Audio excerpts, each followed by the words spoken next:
25! Hey, check! Hey, check 24! They'll run for the first time with Devontae Freeman. And forget about finding a lane. He barely had time to look up before he was planted in the backfield. Okay, there's a tone setter. First play from scrimmage, stuff him in the backfield. You know what they were doing last night in the hotel room? Visualizing exactly that. That's what they were thinking about. Making that play, having leverage, lower than the offensive lineman, getting into the offensive backfield, knocking someone down. Just what you said, set the tone early for this game. Jeez, you are fired up. When I see a play like that, I can't help it.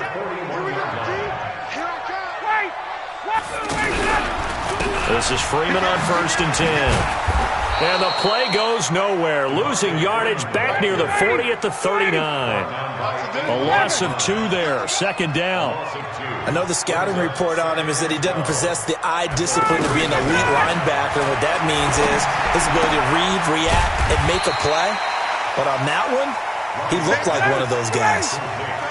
I like it, I like it, I like it. Get everyone involved in the passing game, and you know you can create those great mismatches throwing it to your guys out of the backfield. And on the first drive, that can also help establish some rhythm, right? I think so. It gets everyone involved. They feel like they're part of it, and really gets them amped up as they go. Looking for Jones, and it's intercepted. Picked off by Marshawn Lattimore. Certainly not how they envisioned ending their opening drive here in the first quarter. Too many ones in this play. First quarter, first drive, first interception thrown. And that last one, that hurts.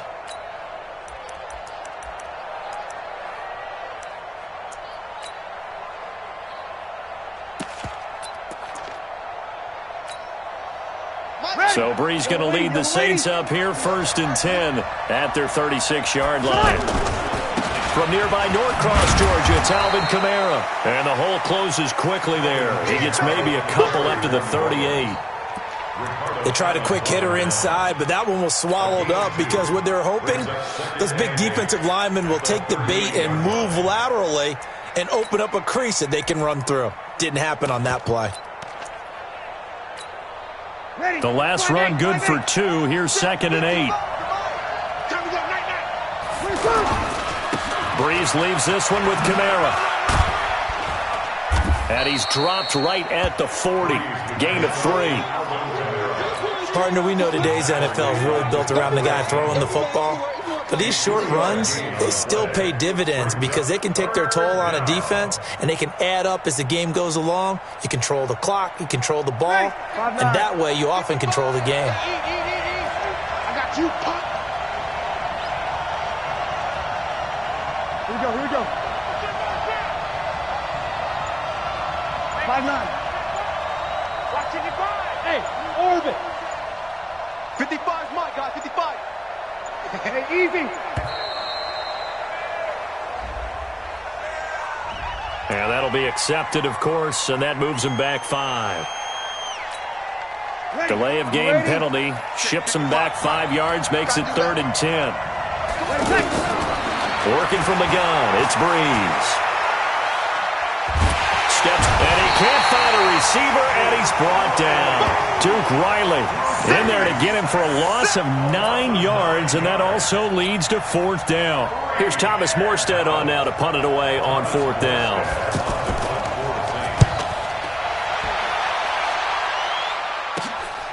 It's taken to the 26. It'll be a 10-yard return following a punt of 45. And the Falcons will be taking over 1st and 10. Atlanta now coming out on the field. Well, they were intercepted the first time they had the football, but now they get it back, and it's still 0-0. And because of that, you know what the thought process is? Interception. What interception? It didn't really happen because they gave up no points. So go back on the attack. Go back and run the offense you believe will be successful. Find your playmakers and give them the football. And they go backwards here, losing yardage back at the 48-yard line. It's a loss of a yard there, and now 2nd down. Well, we just saw a great example of what we talked about with his coach prior to the game. He's definitely one of the better linebackers at reading a play and flowing to make the stop before it turns into something big. This time Ryan will throw. And the Saints pressure gets him. Brought down for a sack. Marcus Davenport, the first rounder out of UTSA with a sack. Defensive end gets in there that time. They were in a 4-3. What's the responsibility of the ends versus the tackles there, Charles? And that's caught inside the 30. Touchdown, Falcons. Julio Jones, 60 yards. And the Falcons have taken the early lead. We've seen these two, Matt Ryan and Julio Jones, connect quite a few times over the years. It never gets old. It never gets old. Well, maybe for the defense it does, but not for us who are watching it. And Julio, every time he steps on the field, you can just about mark him down for 100 yards. That's about his career average per game. But think about this. Getting in the end zone has always been a struggle for him. He gets the big yardage, but he doesn't get the touchdowns. Not this time. No matter how many people were kicked in coverage, he found a way to beat it.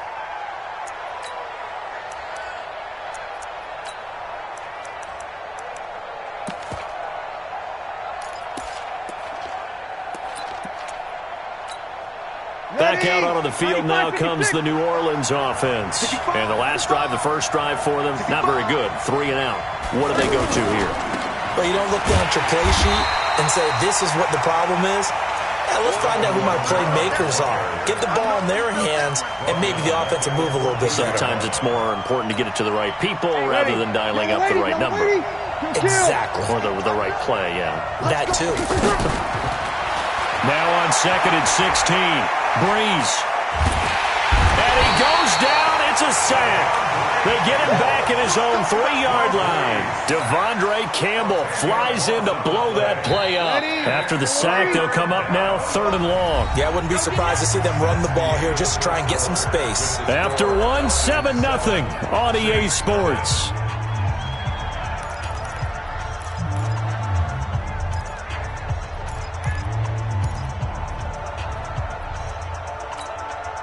Need something from deep in the bag of tricks here after 1st and 2nd down went backwards. It's 3rd and very long. And indeed, that's what they'll do as they run it here.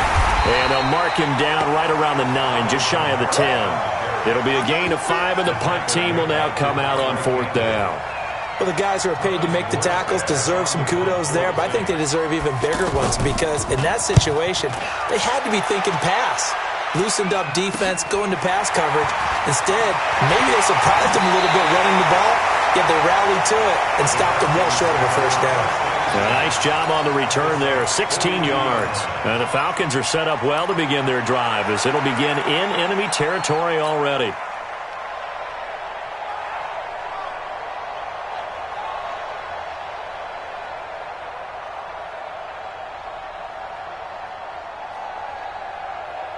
Here comes the Atlanta offense now ready to take over here. And they're hoping to redo their efforts in the last drive when they got into the end zone. And just think of what it's like now on the sideline, because when you score a touchdown, you have to go over and look at the tablet and see what you did on the last drive. When you scored points, it's a whole lot better view than when you're trying to figure out how to fix things there. A good run there on 1st down, and it'll leave them with a 2nd and 2. At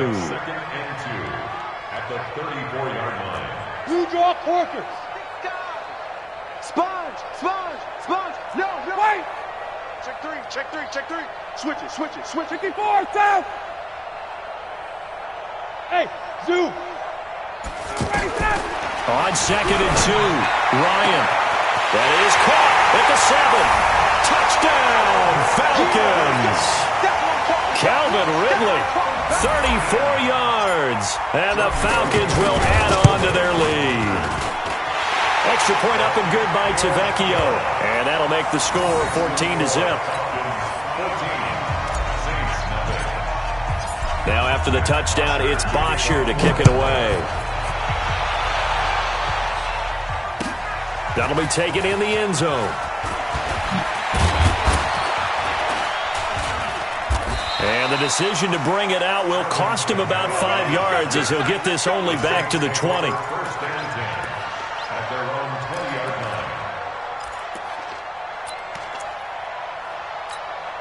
Out onto the field comes New Orleans. Already down 2 touchdowns here in the first half. This becomes a pretty important drive, doesn't it? It certainly does, and a lot of the teams script plays. We know that, right? They have a script to start the ball game, and typically those scripts go between 12 and 24, 25 plays. Looking for Gannon. It's intercepted. Picked off at about the 31. And they're going to set up shop at the 32-yard line. How about the big boys snagging one? You don't see that every week. No, you don't, but a lot of them are just reliving their old dreams, going back to when they were in youth football and in high school. They didn't always play defensive line. Some of them actually handled the football, and you can see the flashback when he grabbed that one. And he still has yet to get on track in this first half as they're going to stop him behind the line. It's a loss of 2 there, bringing up second down. First play of the drive goes the wrong way. Here's 2nd and 12. From the shotgun, Ryan. Nowhere to escape, and he goes down. The sack coming from defensive end Cameron Jordan. Well, maybe that can give him a little bit of a pick-me-up, a little bit of a jolt. One of the few things has gone right defensively. Because other than that, it's really been a first half to forget. 3rd and long, it's Ryan. And the pressure gets to him again. Cameron Jordan picks up his 2nd sack of the afternoon. Well, this is what happens when you get behind the chains, as people like to say. When you have obvious passing situations, hard to vary it up and fool a defense. And you hate those situations if you're an O-lineman, right? Oh, without a doubt, because you just know they're coming, and you never know exactly how. They can be exotic in their blitzes, or their athletic ability just takes over.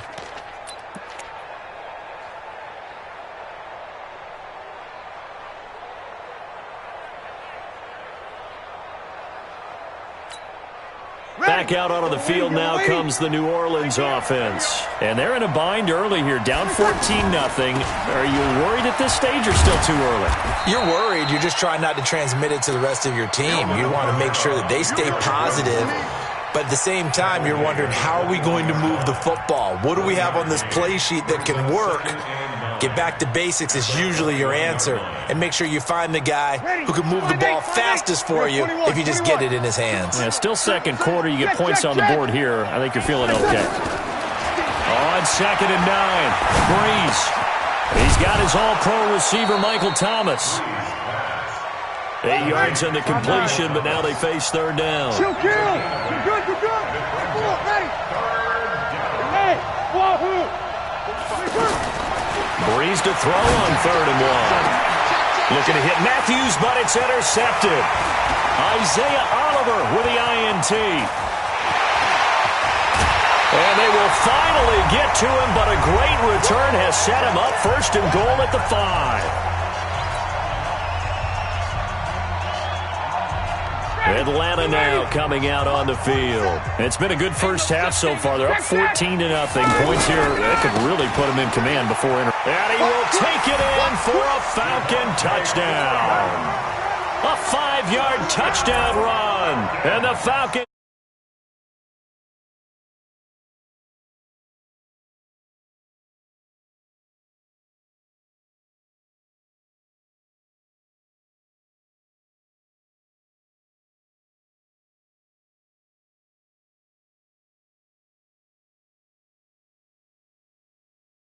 That way.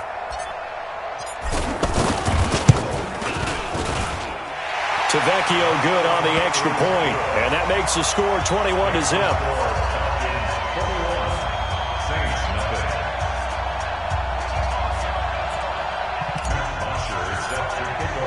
Now after the touchdown, it's Bosher to kick it away. That's fielded in the end zone. And the decision to come out is going to cost him 5 as he's taken down right at the 20. The Saints take over 1st and 10 at their own 20-yard line. Out onto the field comes New Orleans. And some dangerous territory. You're already down 3 scores. A 3 and out here, or an inability to put any points up.